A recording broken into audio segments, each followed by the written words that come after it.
A News 24 report has suggested that the army in South Africa is facing financial constraints, with the South African National Defence Force now blaming foreign peacekeeping missions and local deployments for its financial crisis. The SANDF is one of the government institutions that may be affected by National Treasury's proposed austerity measures should they be implemented. We're now joined by Major Lunga Dweba, a security expert. Thank you very much, sir, for your time this afternoon. What is your understanding of this situation? Good afternoon. Thanks very much for having me. Yes, I understand the situation clearly, as we've heard from a number of commentators and the announcements made by the government. But one can mention that essentially militaries do not work as cost-saving institutions or revenue-generating, for that matter. Theirs is to fulfill their domestic and international obligations. Peace missions, therefore, becomes one of those obligations that are put on the SANDF and the country at large. But with these measures in place, it does continue to put pressure on the SANDF, not only in peace missions, but also in its activities within the borders.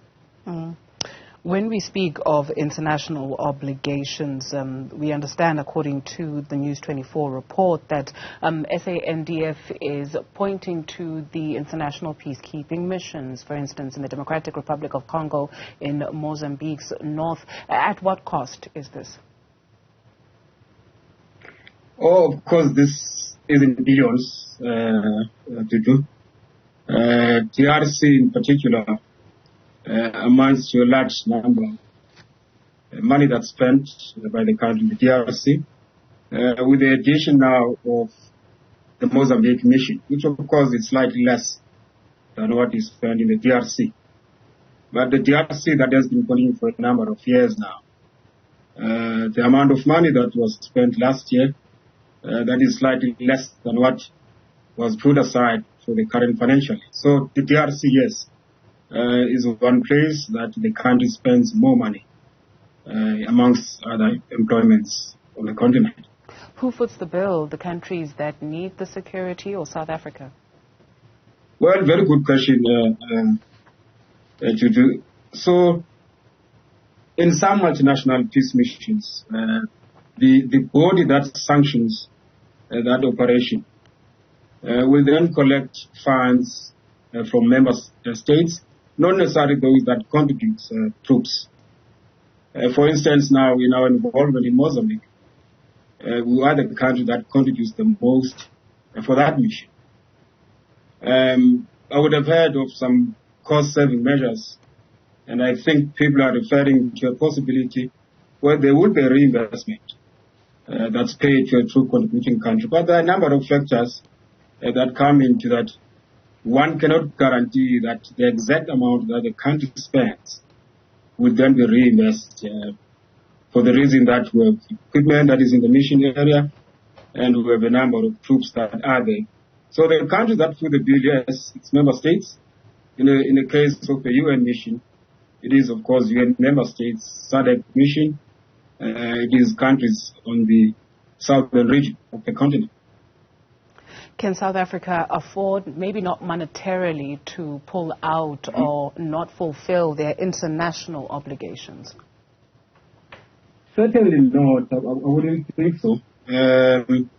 Well, after all, as I said, the militaries are not in the business of generating funds, but it is rather their obligation to play their part, to see that there's peace and stability in the region and of the continent.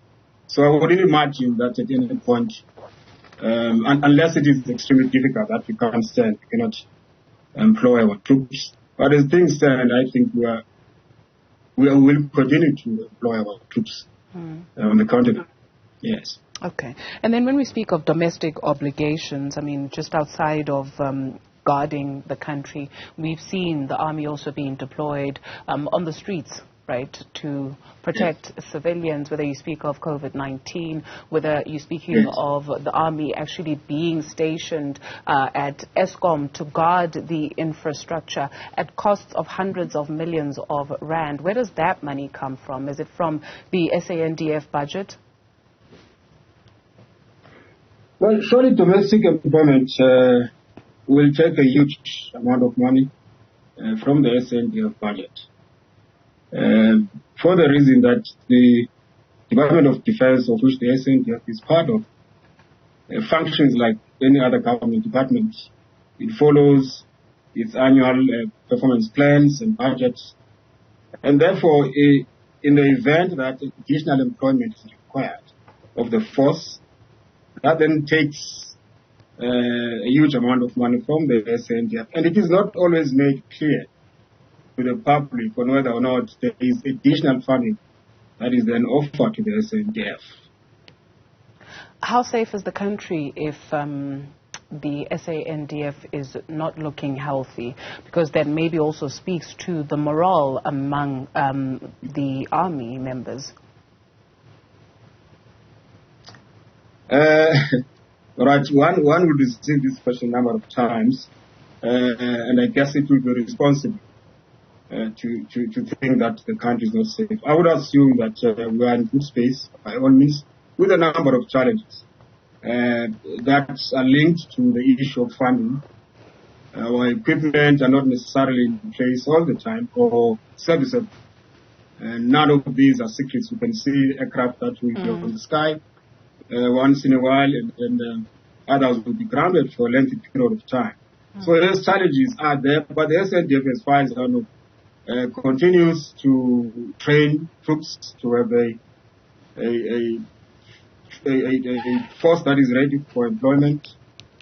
Although some of these are not things that we would see, especially in urban areas like Dweba and Gauteng, but in a number of military barracks, a lot of work takes place, and one can be optimistic that should there be a challenge or a need for employment of troops, that will always happen. But again, it goes back to the affordability. The SANDF in a position to do that all the time, and the answer, unfortunately, is a no. Thank you very much for your time this afternoon. Major Lunga Dweba is a security analyst.